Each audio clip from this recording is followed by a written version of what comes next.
question is for Brandon, and I wanted to ask, what was your favorite scene to film in Legends of Tomorrow? It's becoming a more challenging question as we're now 4 seasons in. I think for the longest time, my favorite scenes to film have revolved around the sword fighting I got to do in the Camelot episode in season 2.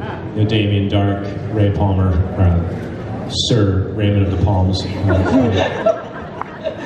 was one of my favorite episodes. Thanks. But there's been some stuff this season that might start to overshadow it, as I've gotten to do some more, even more comedy and physical comedy things that are coming up. Things that haven't aired yet. Things that haven't aired yet, yeah. Stretching my abilities and learning new things. Thank you. Right over here on this side. What's her name? Sienna. Are the Legends going to be on the Crisis event this year? So next year's, which I guess would be this year. I don't know. I hope so. I definitely wanted to be a part of the crossover. It didn't happen this season, but I enjoy the epicness of the crossover and getting to see my friends in the other shows. So I hope they will have us be a part of it. The DC Universe, the television, what do we call it when it's on the television? Is there like, do we just call it the Arrowverse? I think the Arrowverse. They do say Arrowverse, I think, because it's the first one. Yeah, Arrow's the daddy of... Yeah. When you talk about seeing your friends, like when you guys do the crossovers, how often do you get to see the other cast members outside, obviously, you guys are married, but it's like, they say it's a family all the time. How much time do you guys get to spend together? Because obviously you have long shoot days, you're on different shows. How does that all work? Well, generally, our agreed upon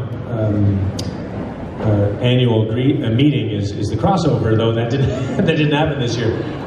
It's these events where we get to see sometimes Comic-Con every season, every year. We usually run into everyone as we're doing our panels and doing our media. And sometimes there are dinners at the beginning of the season to kind of say, like, to kick off the season, like good vibes for everybody. Socially, we don't. There's not a lot of time to get together in Los Angeles. Sorry, definitely not in Los Angeles. We shoot the show here, but we're always pretty busy working. So it's at these kind of things. I'm still working, but it's nice to see our friends.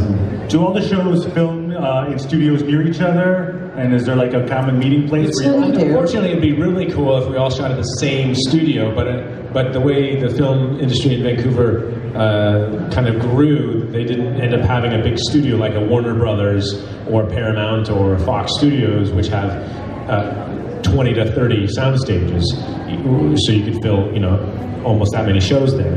So this, we all shoot in separate places. Arrow shoots one place, Legends shoots one place, Supergirl shoots another place. Oh, actually, Arrow and Flash are the exception. They shoot together. Sometimes we shoot where you guys have your wave rider. Like once in a while, we'll shoot on one of your sets, but you're not there. There are a couple shared stages that we use, but we're kind of all over Vancouver area. Legends actually shoots next door to Supernatural, so not in the Arrowverse, but in the CW verse. Yes. Yeah. So then those are our neighbors. Those guys. Do you go just like crossover when you have like a break and like, hey, hi? Well, before I started Legends, I was on Supernatural. Yes. So we'd be like, hey, what's for lunch on your side? Oh, I'm coming over to you. And then the next day it'd be something different. Yeah. Oh wow, fried chicken. Okay. That's how it works. I'm just kidding. Brandon doesn't eat fried chicken. My question is for Brandon. Was it more fun to play Superman or the Atom? I get that question a lot, and the true answer is they've both been incredibly enjoyable for different reasons. Superman will always win pretty much above everything because it's Superman. Wow. And it was my first, thank you. And it was my first huge experience, my first leading role, my first superhero, and it was pretty amazing. But I've gotten to play Ray Palmer now longer than I ever played Superman, so he's gotten very near and dear to my heart, and I appreciate being able to step into his shoes every day when I go to work. Right over here. Oh, hi, I'm Kenzie. Nice to meet you guys. We have, Beebo and I have a question. When is Beebo gonna come back? When is Beebo coming? Well, didn't he make like a...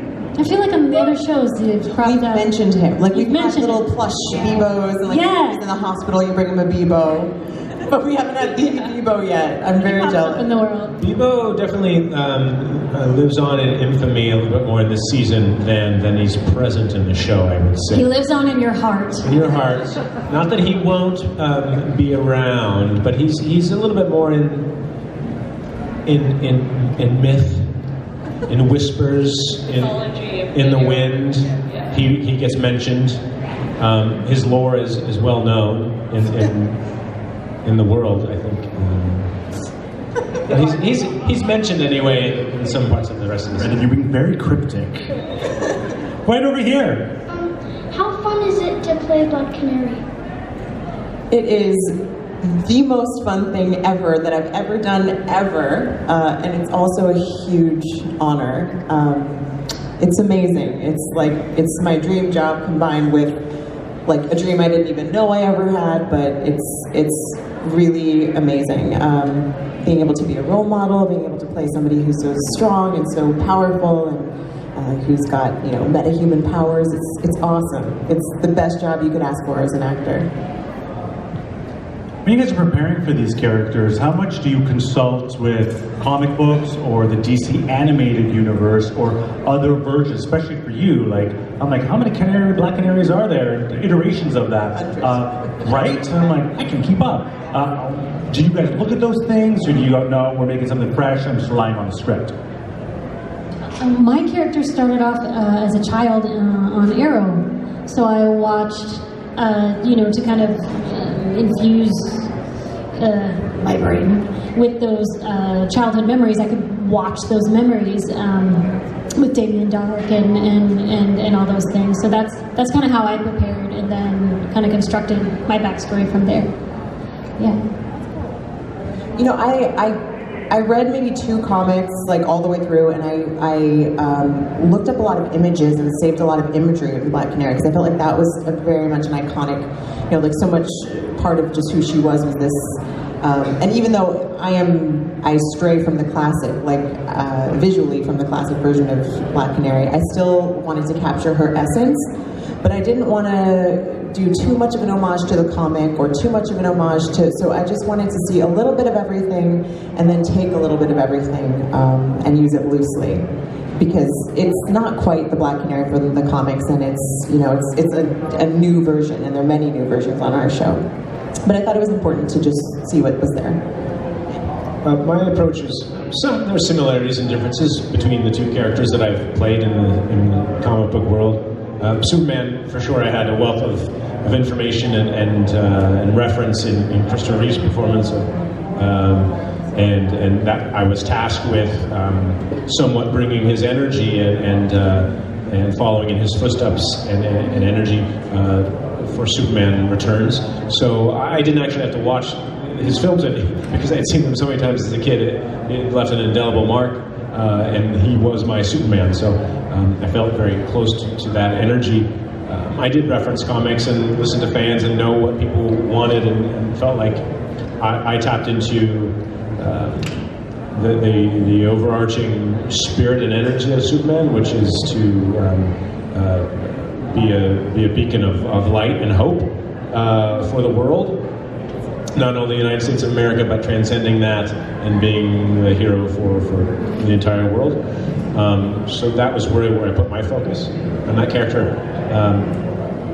And for Ray Palmer, there wasn't anybody to watch. I had in this instance, I had the opportunity to be the first person to really play him on screen, and so I referenced early comics of Ray Palmer just to understand where he came from, and read the Sword of Adam series as well, because that was exciting to me. But his initial foray into comics, and then a lot of it was we're creating kind of a new version of Ray Palmer and the Atom in Arrow. So the guidance of the writers and producers on the show was heavily influenced what I brought to the character. You didn't reference Super Friends, the animated series? Remember that?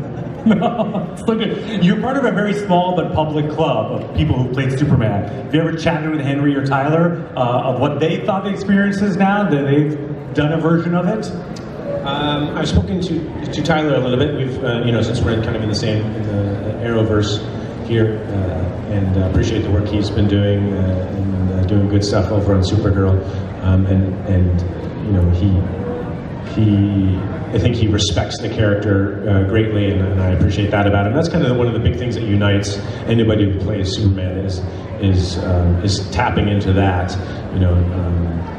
Speaking, over the years, speaking with Tom Welling and Dean Cain, and kind of we all can come together on the energy and what Superman is at its core. Let's take it over here, guys. My question is for all of you guys. I was wondering what your favorite character to play was and why. I'd say Superman's still my favorite character. It's referencing the question from before, just because the epicness of Superman and how much he's meant to my life, and the power that Superman has to affect other people's lives in a positive way is kind of a really cool kind of transcendent opportunity that I've been able to have. Every character that I've ever played has a special place in my heart. But playing Nora Dark and being able to be on Legends, it's just everything your inner child would want if you have a geek heart like I do. You're constantly going, it's a time travel show, so you're in different eras and you're dressing up as different characters and you're referencing, there are homages to different, movies from my childhood, things that I'd always wanted to do or say. You get to do that. And also, just specifically to Nora, she starts out in such a dark place.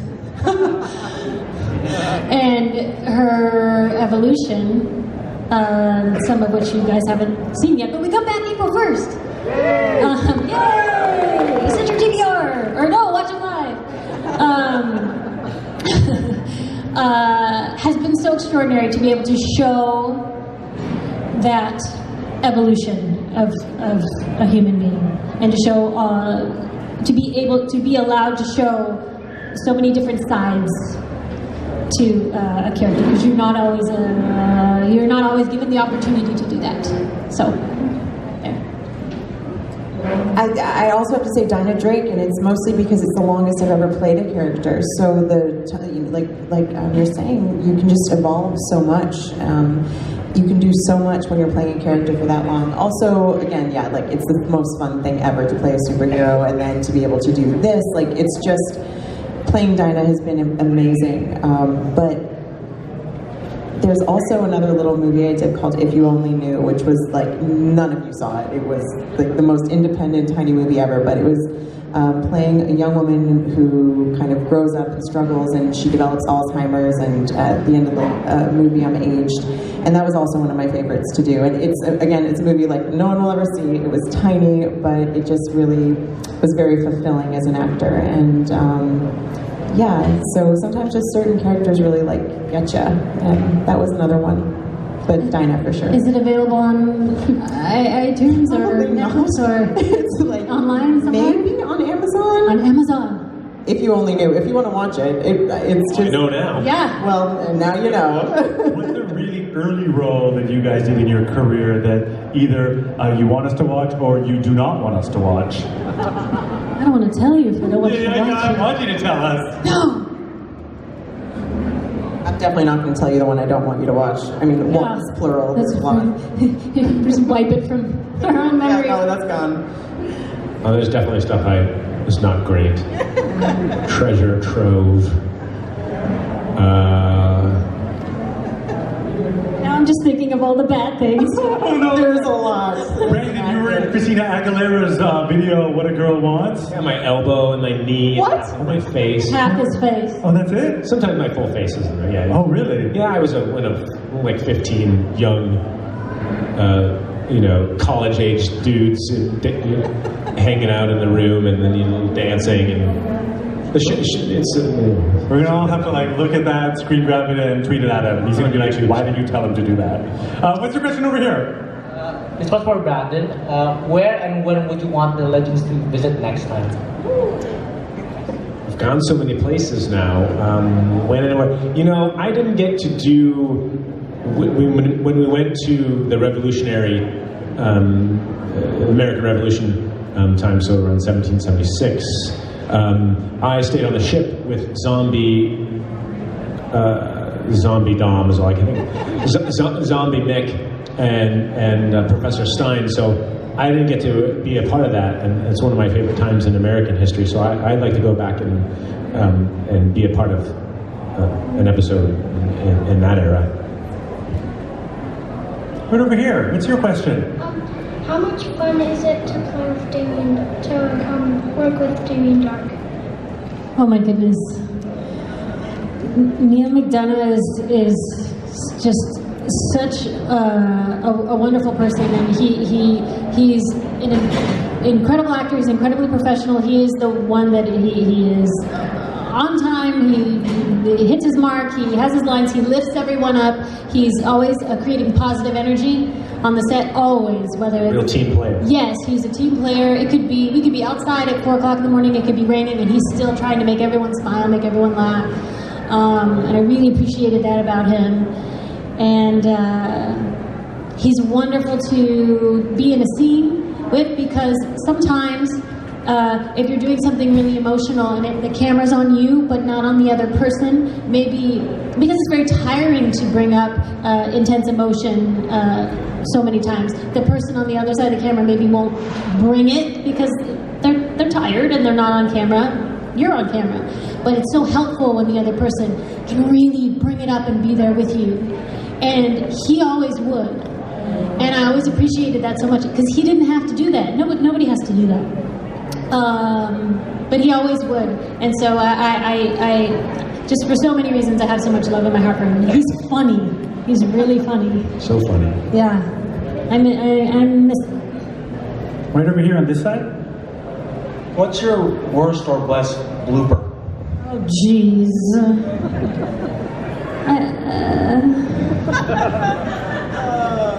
It's on the DVD. The bloopers are on the DVDs, right? Yeah. Man?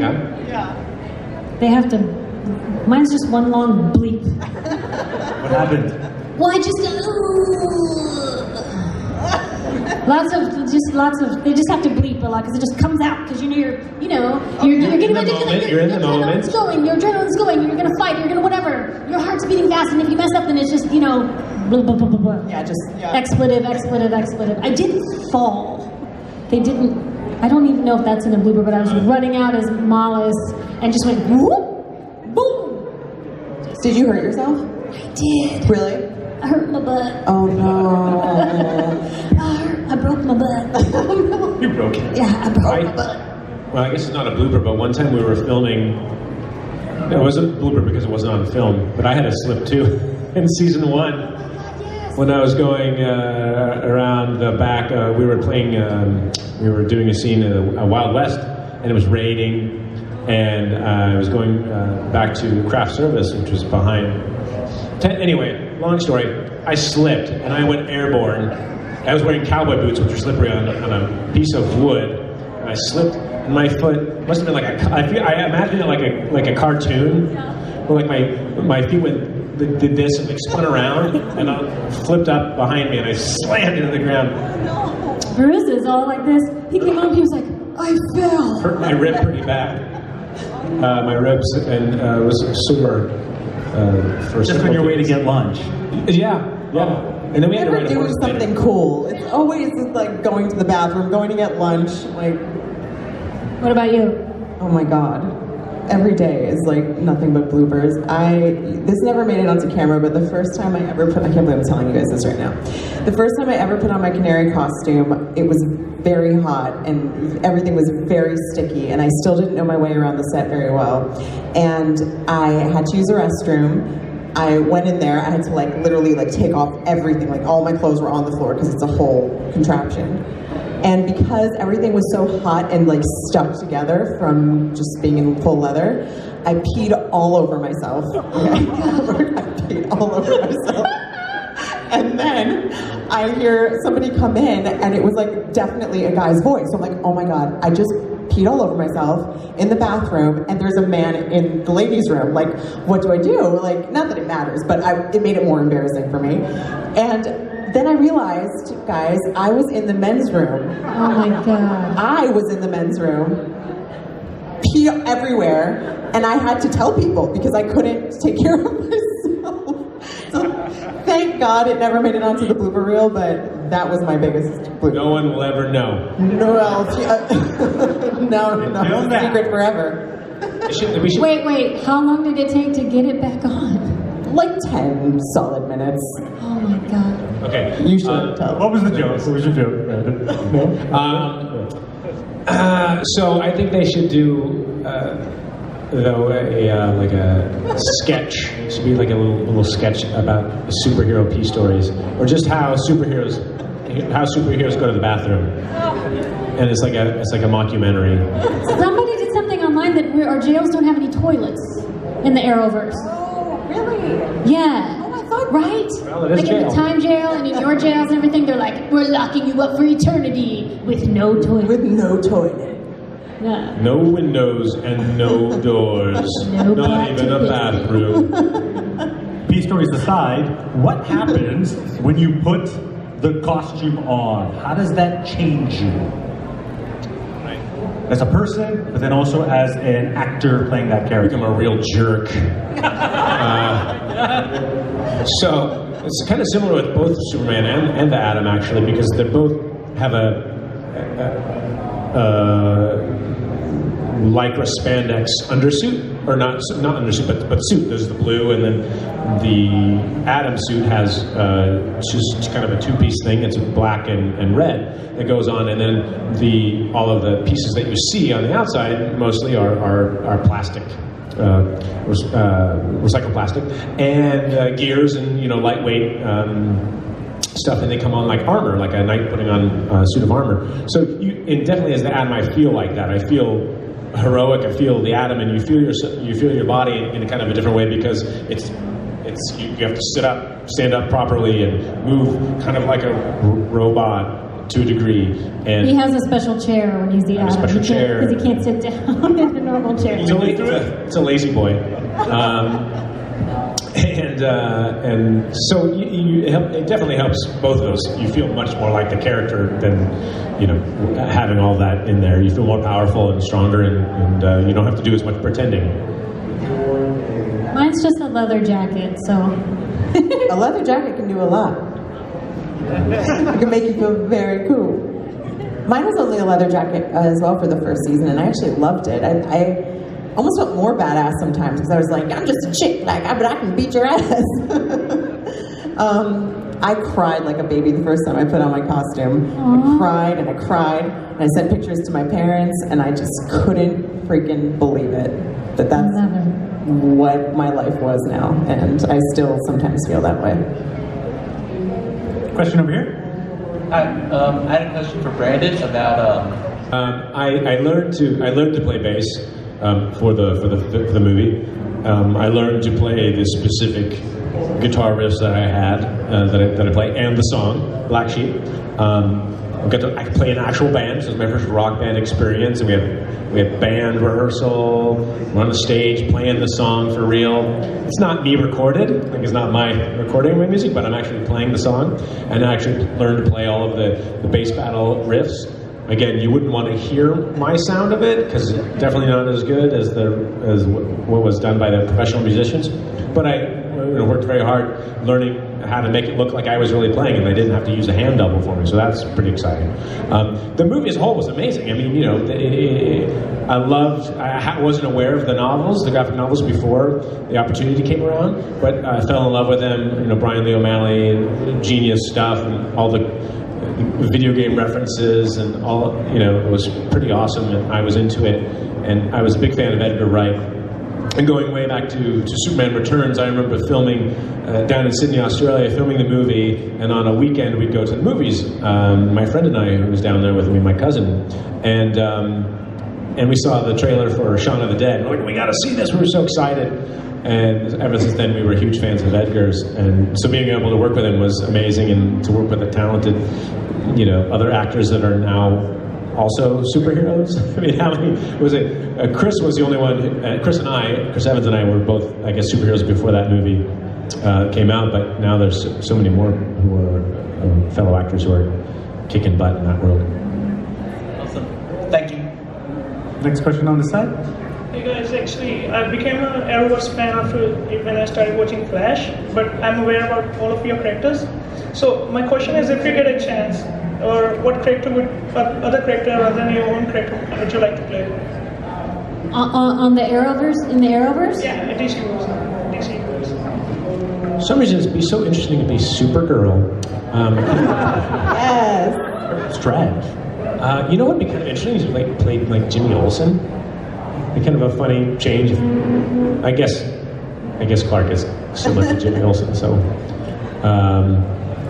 scratch that. I like Supergirl. Yeah, I'll keep Supergirl as my answer. Juliana? I would love to play Batwoman. Yeah. I mean, I would never. I mean, I think Ruby Rose is incredible, but in an alternate universe, I think that's so cool. I always say White Canary, but that's just because Katie's such an amazing She makes you want to. Yeah, she makes you kind of like, yeah, I want to play that, and I was like, I won't be able to do that. We'll never look like that, right? So if I could fight like Katie, yeah, I would love to be White Canary. This question is for Courtney and Brandon. As a married couple, what's it like playing love interest on Legends of Tomorrow? Ew, gross. It's great. I know that I have a teammate who I can rely on and who's got my back, who's incredibly talented, and we have a shorthand as far as kind of improvising or changing things on the day if it's not feeling right. And we've worked together enough that we're not judgmental of each other. We don't worry about, I don't worry about not being good when I'm working with Courtney, because I guess she'll tell me if I'm not, for one. But we work together so well on screen that I'm not worried about that being a problem. And this is the first time we've gotten to play characters who didn't know each other, which is the fun thing. And a couple of other independent films we did, our characters always knew each other in the story.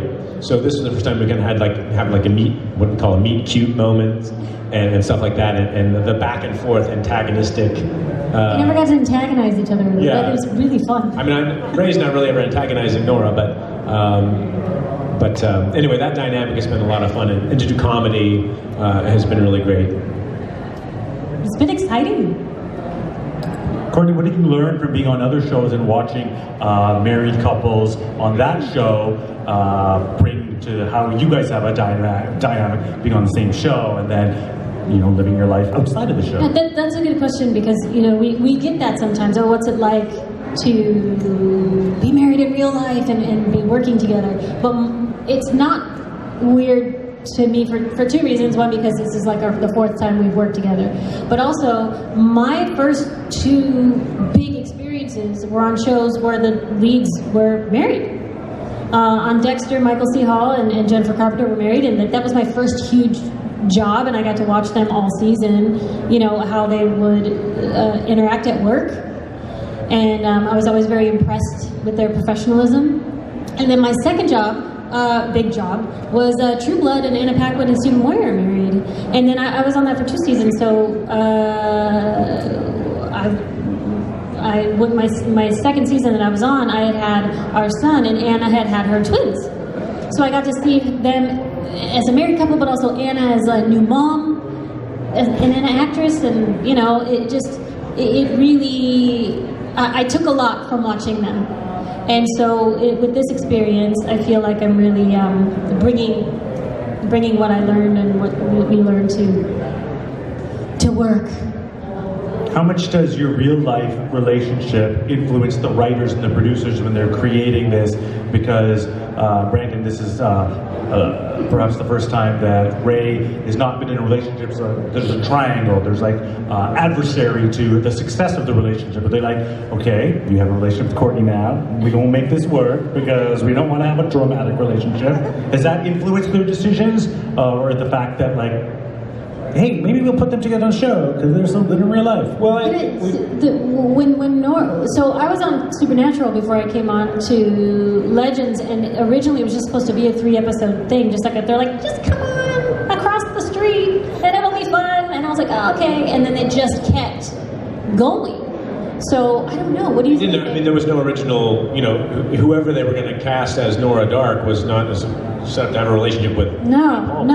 I think it's, you know, Courtney kicking butt at it, you know, and then seeing how great she was, that they kept bringing her back, and then like, oh, well, we have this great actor, and we've got Brandon, and it wouldn't be fun if we like put them together, and they're like polar opposites as characters, so that'd be exciting and interesting possibly to do. And so they gave us one episode, which was, you know, the first episode where that starts to happen is Germany. No Country for Old Dads. Episode, yeah.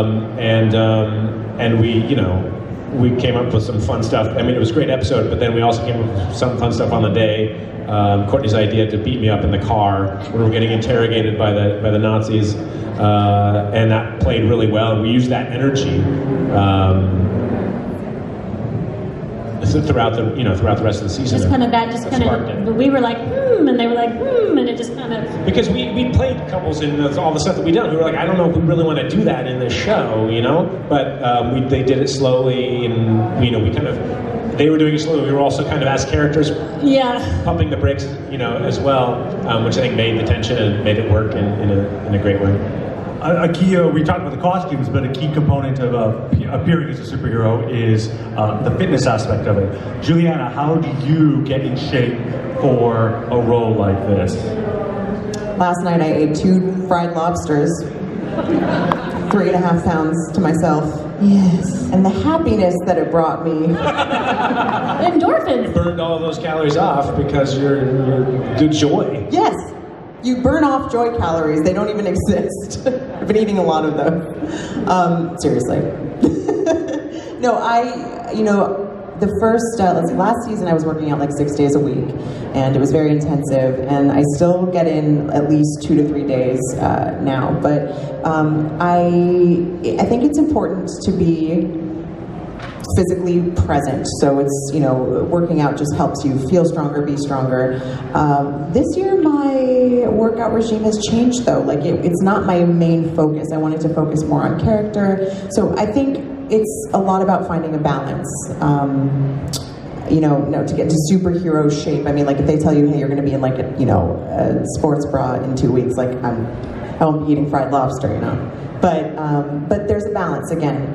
So I think it's a combination of making sure you're mentally and emotionally and spiritually strong and physically strong. I think all of it's actually equally important in playing a superhero, which I only realized this year, as opposed to the first 2 years where I was just like all about gym.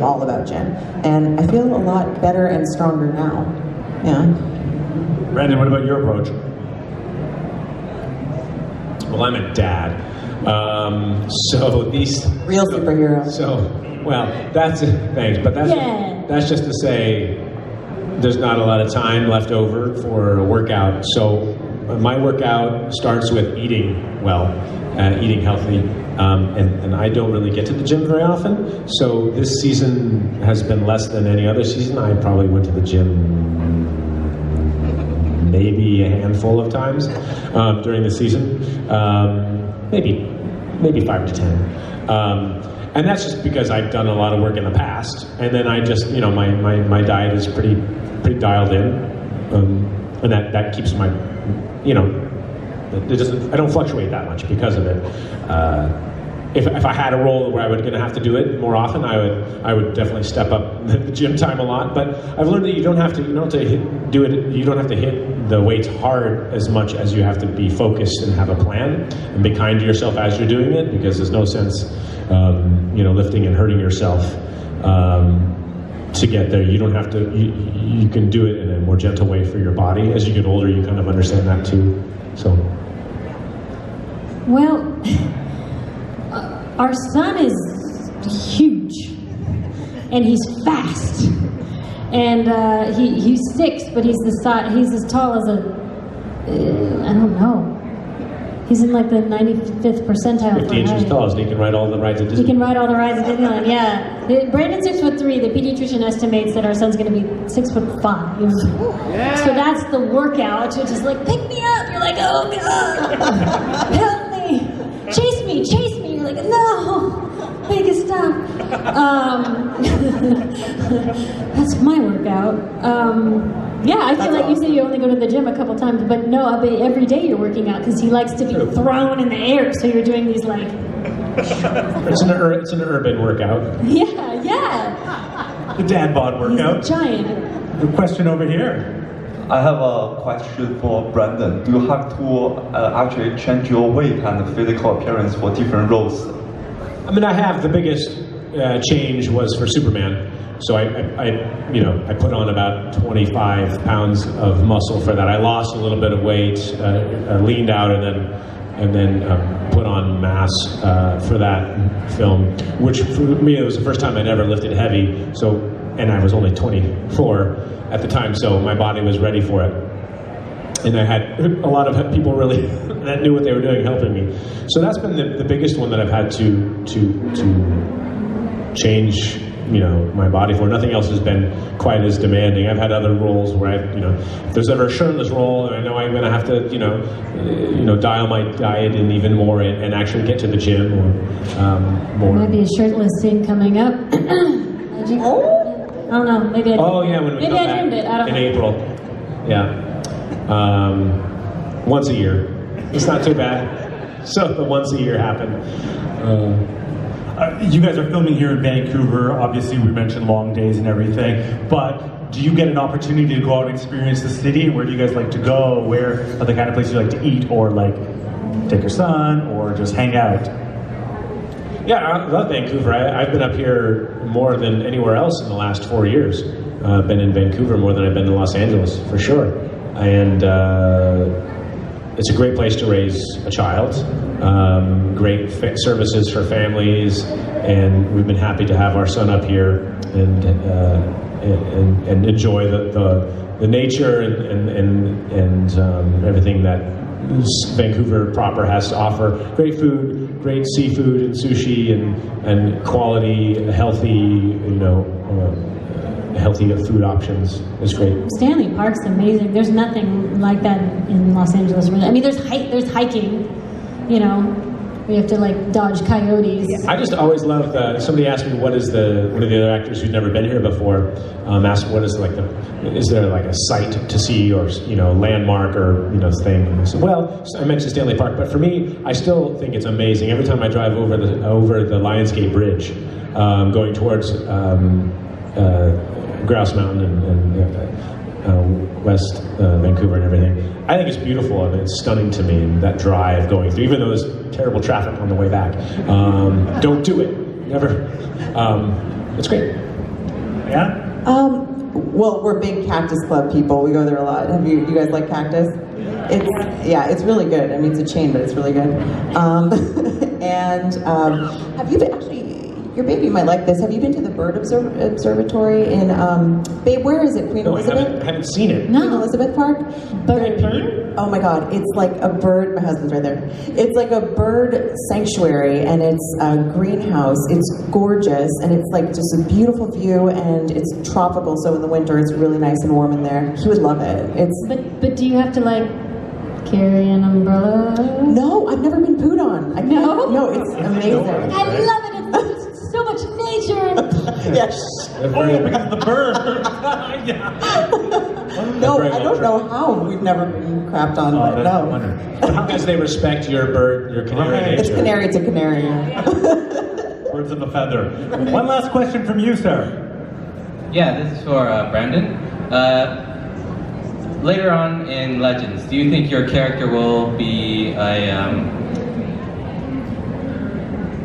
train a protege named Ryan Choi? Well, that certainly would mirror the comics. I mean, who knows? Someday when everyone's had enough of Ray Palmer and I'm ready to move on to something else. Never. But I'm not ready. Not until they ask me. And I agree to it. You know, and I want to thank the three of you guys. I can sense, like, you know, when Fan Expo Vancouver was here in the fall, I don't think you were here and you weren't here. But Brandon, I saw you and I saw how you were interacting with people and I'm like, that's a good guy. So when we have this panel, I'm like, I want to be on this panel because I could sense that. And I get that from the three of you. So I invite you guys to go and see them because they're just excited about what they do and they're excited to see you guys. And I think you can feel it.